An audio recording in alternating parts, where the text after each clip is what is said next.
आपका स्वागत है। अगर इंटरव्यू में आपके पिछले बिहेवियर के बारे में कोई सवाल पूछा जाए तो उसका सही जवाब कैसे देना चाहिए, जानना चाहते हैं तो मेरे साथ बने रहें। इस वीडियो में मैं स्टार मेथड के बारे में बताने वाला हूं और ये भी कि इंटरव्यू में बिहेवियर से जुड़े सवालों के जवाब देने के लिए उसका उपयोग कैसे किया जा सकता है। हम इसे कुछ उदाहरणों से समझेंगे जिससे आप ये समझ सकें कि स्टार मेथड को प्रैक्टिस में कैसे लाएं। इस वीडियो को आखिरी तक देखिए क्योंकि इस तरह के सवालों के लिए मैं कुछ क्विक स्ट्रैटेजीज बताने वाला हूं।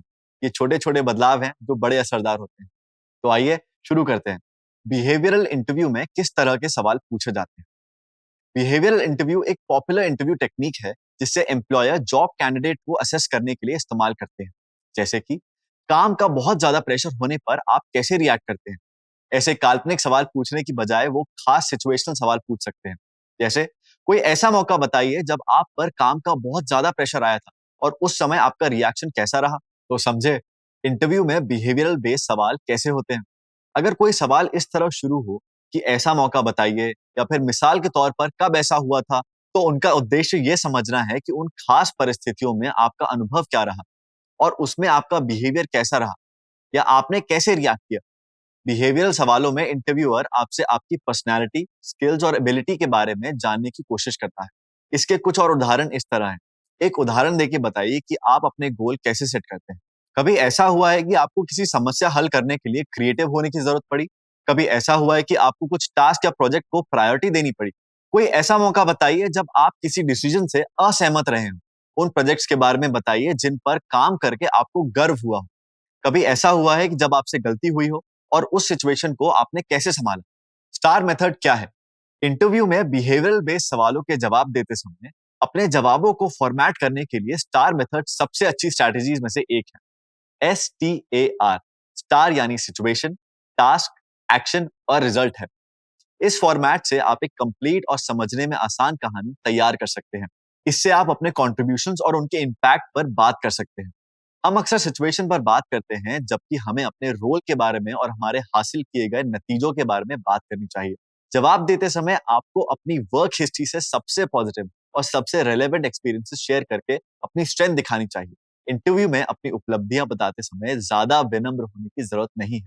एक पोटेंशियल एम्प्लॉयर ये जानना चाहता है कि क्या आप उसकी कंपनी के लिए फिट हैं और आप उसकी कंपनी को क्या दे सकते हैं। इसलिए आपने पहले जो भी रिजल्ट्स दिए हैं उन्हें मजबूती से रखें। सिचुएशन, अपने जवाब के पहले हिस्से में ये बताएं कि आपकी कहानी किस संदर्भ में है। सिचुएशन बताते हुए आप इंटरव्यूअर को ये बताते हैं कि ये घटना कब या कहाँ हुई थी। जैसे आप ये कह सकते हैं कि हम एक हाई वैल्यू क्लाइंट के साथ 12 मंथ्स कॉन्ट्रैक्ट पर काम कर रहे थे और हमारी एजेंसी एक अन्य बड़ी फर्म के साथ मर्ज हो गई। टास्क, फिर इस सिचुएशन में अपना रोल समझाएं। जैसे प्रोजेक्ट को ट्रैक पर बनाए रखने के लिए मेरा रोल अपने क्लाइंट के साथ कम्युनिकेट करते हुए अपने ग्रुप के लिए ट्रांजिशन लीड करना था। एक्शन, यहाँ मुद्दा यह होना चाहिए कि ऐसे में आपने क्या किया। उस समय अपनी टीम के काम के बारे में नहीं, बल्कि खुद के एक्शंस के बारे में बात करें। उदाहरण के लिए, मैं मर्जर की प्रोग्रेस पर क्लाइंट को अपडेट करने के लिए उनके साथ हर हफ्ते चेक इन सेट करता हूँ। इससे हमारे बीच मजबूत ट्रस्ट बना।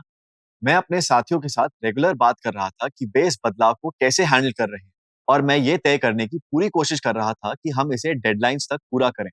रिजल्ट, फाइनली आपके एक्शन से क्या नतीजे सामने आए। जैसे हमने प्रोजेक्ट को समय पर पूरा किया और क्लाइंट के सभी निर्देशों का पालन किया।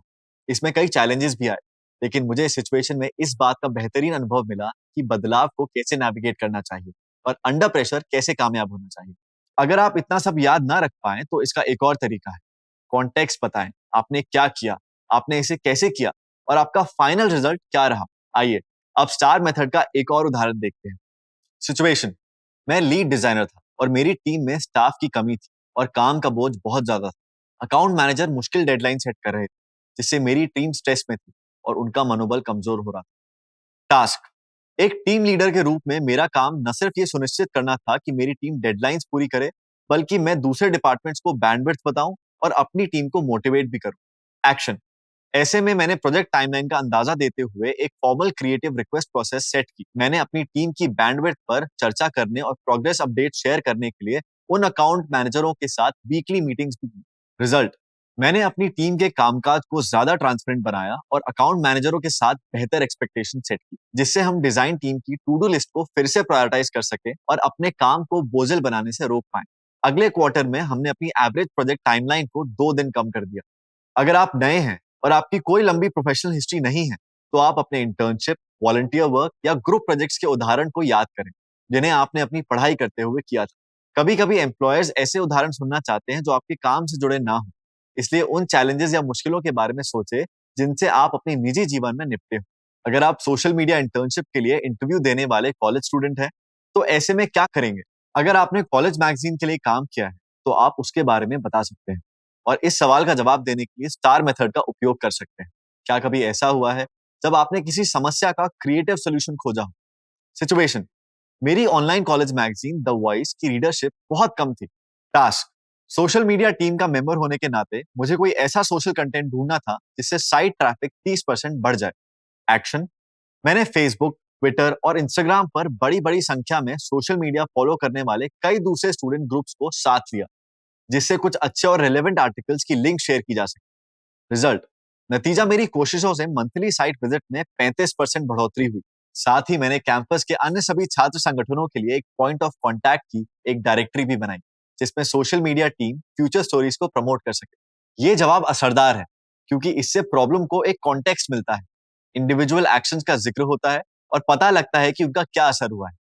बेस्ट प्रैक्टिसेस: स्टार मेथड में आपको रिसर्च और प्रैक्टिस से ही कामयाबी मिलती है। यहाँ इन खास चीजों का ध्यान रखना चाहिए। जॉब डिस्क्रिप्शन को रिव्यू करें, जरूरी और उनकी पसंदीदा स्किल्स पर ध्यान दें और अंदाजा भी लगाएं कि इस स्थिति में आपके सामने क्या-क्या परेशानियां आ सकती हैं। सवालों की बजाय सिचुएशन पर ध्यान दें। हर इंटरव्यू में सवाल पूछने का तरीका अलग हो सकता है, लेकिन उनका मकसद एक ही रहता है। जैसे इंटरव्यूअर यहाँ ये पूछ सकता है कि आप उस मौके के बारे में बताइए जब आप प्रेशर में रहे, जबकि दूसरा ये पूछ सकता है कि आप स्ट्रेस को कैसे हैंडल करते हैं। तरीका कोई भी हो, उनका उद्देश्य ये समझना होता है कि आप टेंस सिचुएशन को कैसे हैंडल करते हैं। इसका ध्यान रखें और उन सिचुएशंस के लिए स्टार मेथड की मदद से छोटी-छोटी कहानियां तैयार करें। जब आपने लीडरशिप या ओनरशिप दिखाई हो, किसी कठिन टेक्निकल प्रॉब्लम पर काबू पाया हो, कुछ अलग कर दिखाया हो, आपसी टकराव पर काबू पाया हो, कुछ नया सीखा हो, काम के अलावा किसी और प्रोजेक्ट पर काम किया, जवाब देते हुए स्पष्ट बोलने की प्रैक्टिस करें। इंटरव्यू में जवाब देते समय आपको इससे ज्यादा कॉन्फिडेंट और स्वाभाविक महसूस करने में मदद मिलेगी। अपने जवाबों के लिए 2 से 3 मिनट का समय रखना चाहिए। मैं शब्द वाले स्टेटमेंट्स का उपयोग करें। अगर आप ग्रुप या टीम सेटिंग्स के साथ किए गए काम के बारे में बात कर रहे हो, तब भी हमेशा बात में अपने कॉन्ट्रीब्यूशंस और अपने इम्पैक्ट पर फोकस करें। हमेशा पॉजिटिव तरीके और कॉन्फिडेंस से बात करें। और जैसे फिलर वर्ड से बचें। अगर आप किसी ऐसे प्रोजेक्ट के बारे में बता रहे हैं जिस पर आपको गर्व है, तो उसके बारे में मुस्कुराते हुए बताएं। याद रखें, आपकी बॉडी लैंग्वेज और आवाज ही बहुत कुछ कह देती है। बी स्पेसिफिक: अगर आपके पास कोई खास उदाहरण नहीं है, तो आप ये कह सकते हैं कि आप उस सिचुएशन में क्या करेंगे, या ऐसी किसी सिचुएशन का कोई उदाहरण दें। जब आपको समझ ना आए कि क्या कहना है, तो ऐसे में आपको क्या करना चाहिए। ये समस्या से निपटने में भी मदद करता है। ये सिचुएशन सबके साथ आती है और ऐसे में सोचने के लिए थोड़ा समय मांगकर इंटरव्यू को ट्रैक पर रखा जा सकता है।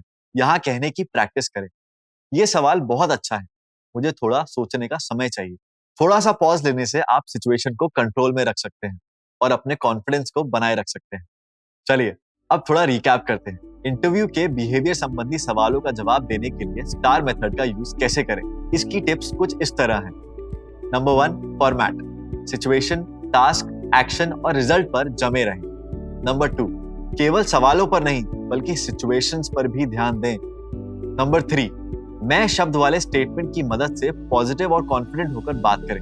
नंबर 4, सवालों का जवाब 2-3 मिनट में देने की प्रैक्टिस करें। Number 5, practice makes perfect: mock interview करने के लिए कम से कम 30 मिनट का समय दें। ये वीडियो देखने के लिए आपका बहुत बहुत धन्यवाद।